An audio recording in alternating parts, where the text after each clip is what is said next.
gitu sih? Hei paman, lepasin! Ada dokter Chandra juga ternyata. Dok, bantu Otan dong. Kok diam aja sih? Ayo berbuat sesuatu dok. Tolongin sobat Otan.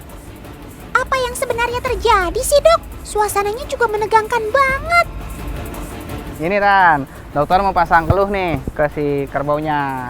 Jadi nanti fungsinya keluh itu untuk membantu si kerbau ini agar lebih jinak. Apa dok? Keluh? Ah iya, Otan ingat. Itu loh, tali yang dipasangkan di bagian hidung sobat Otan ini. Infonya sih, kerbau ini mau dijadikan hewan pekerja untuk bantu manusia membajak sawah. Nah, supaya mudah mengendalikan hewan bertubuh besar ini, makanya harus dilakukan proses keluh agar bisa mempermudah proses pembajakan nanti. Usia minimum yang paling bagus untuk pemasangan keluh itu ada 6 bulan. Jadi 6 bulan itu dipasangkan keluh. Karena pada saat 6 bulan, ini si tulang rawan di hidungnya itu lunak. Mudah sekali untuk pemasangan. Gitu ya.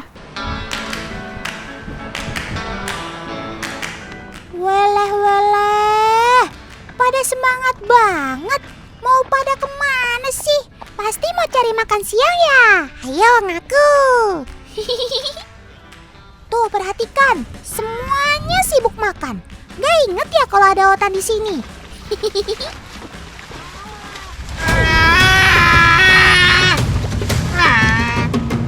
Kamu kenapa Sob? Ada yang ngisengin kamu ya? Mana tunjuk kerbaunya, biar Otan omelin sekalian.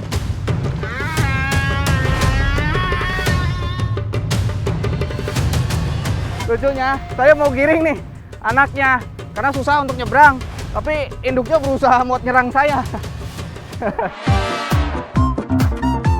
Walah, jadi gitu ceritanya.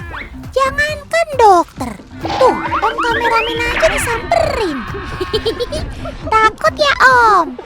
Iya sih, siapa yang gak takut berhadapan dengan kerbau yang besar dan emosian kayak gini? Tuh, dia nggak mau nyebrang. Tapi saya harus jaga-jaga jarak ini, soalnya emaknya marah banget. Tuh. Enggak mau nyakitin, enggak, mau nolong. Yuk, maju yuk. Lewat sana. Seperti inilah insting seorang ibu. Tanpa mau banyak tahu maksud dan tujuan yang mendekati anaknya, dia anggap sebagai pengganggu dan ancaman serius. Makanya dari tadi induk kerbau marah-marah terus. Ternyata lagi coba lindungi anaknya.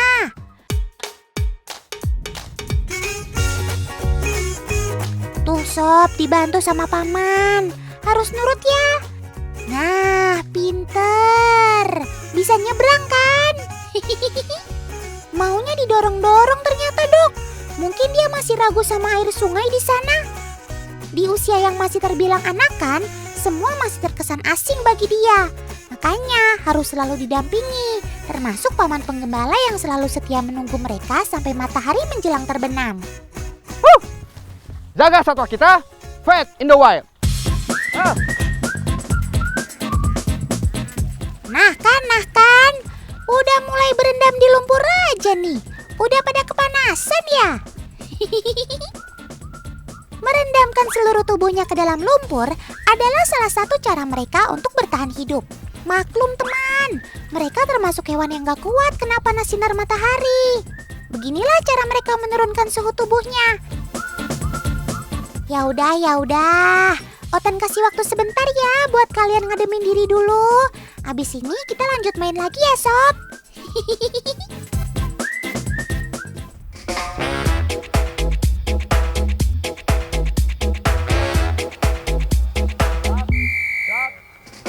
Weh, baru juga ditinggal sebentar, udah pada kabur aja. Mau pada kemana kalian Sob? Tunggu napa? Jangan tinggalin Otan.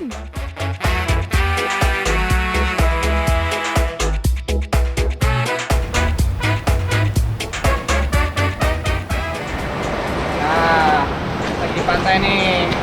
Mau berenang. Asik. Ini berenangnya sama siapa coba? Tuh, sama kebo.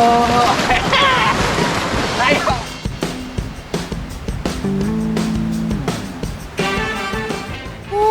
jadi ini tujuan kalian. Asik juga ya berendam bareng di pantai. Nggak takut kegulung ombak, Sob? Menariknya, kawanan kerbau di tempat ini punya rutinitas yang jarang dilakukan oleh kerbau pada umumnya. Apalagi kalau bukan mandi di pantai kayak gini.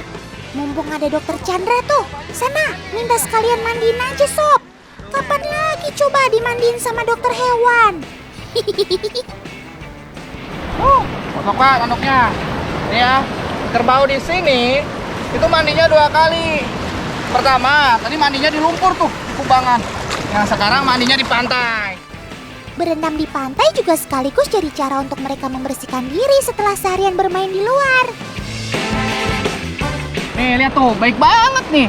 Walaupun dia dipelihara biasa liar, tapi ya itu tadi. Kalau hewannya kita baikin, dia juga bakal baik sama kita. Tuh, lihat tuh. Aduh. Cie, kayaknya ada yang udah mulai deket tuh.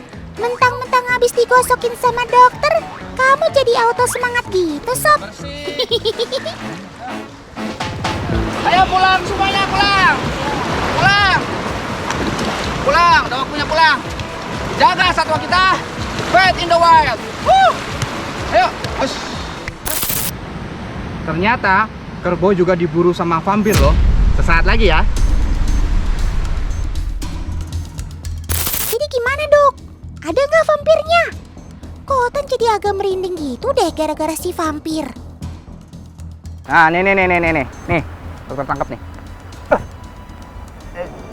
Ya, nih, tuh. Ini namanya pitek atau lalat penghisap darah tuh. Dia kenapa bisa menghisap? Ini punya semacam kayak gigi ya, saker penghisap tuh yang ngait. Ya.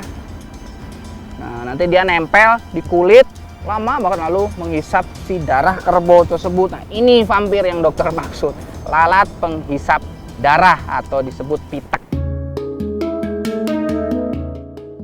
Ya ampun, Dok. Jadi ini yang dokter maksud. Iya sih, dia emang suka banget menghisap darah di tubuh kerbau. Kalau dibiarkan bisa membuat kerbau luka.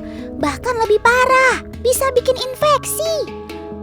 Makanya, salah satu cara kerbau menghindar dari serangan lalat penghisap darah ini dengan berendam di lumpur dan di kubangan air. Nah, ini nih salah satu parasit yang ada di tubuh kerbau. Nih, kutu. Nih ada telur-telurnya nih, putih-putih nih. Iyuh, ceritanya kamu ternak apa gimana, Sob? Banyak banget telur kutunya. Jadi merinding nih, Otan. Jangan deket-deket dulu deh. Nanti Otan ikut ketularan ada kutunya juga nih. Ini kutu nih. Ada banyak di badan kerbau selain tadi lalat ya. Makanya kenapa fungsi dari si kerbau ini mandi di lumpur. Lumpur itu membantu membersihkan tubuhnya. Selain untuk melembabkan juga, membersihkan juga gitu. Kutunya banyak banget nih. Sepertinya ada yang gak beres, Dok, dengan salah satu bagian mata kerbau ini. Coba deh perhatikan baik-baik. Seperti ada sesuatu yang keluar dari bagian dalam kelopak matanya. Nah, jadi ini bisa salah satu indikasi si kerbau terkena penyakit namanya pink eye. Ya, dengan ciri matanya memerah, tidak harus kedua mata. Jadi salah satu juga sudah termasuk dari indikasi terkena pink eye. Wah, bahaya banget itu, Dok. Selain bisa mengganggu penglihatan, kalau dibiarkan tanpa pengobatan bisa menyebabkan kebutaan permanen loh. Sabar sebentar ya, Sob. Perih sedikit gak apa-apa. Yang penting mata kamu bisa kembali sehat. Tapi, Dok, penyakit di bagian mata seperti ini apa penyebabnya sih? Penyebabnya itu tadi iritasi lalu terluka, ya, ada infeksi di situ. Tapi udah dokter obatin. Nanti dilanjut ya, Pak ya. Sehari 2 kali ya. Berarti ada hubungannya dengan lingkungan di sekitar kerbau itu tinggal ya? Semakin kotor dan jorok, maka akan semakin besar terkena infeksi bakteri. Bisa melalui luka, bisa juga menempel pada makanan yang mereka makan setiap hari. Ya, sehat terus ya. Jaga satwa kita, Fat in the White. Woo!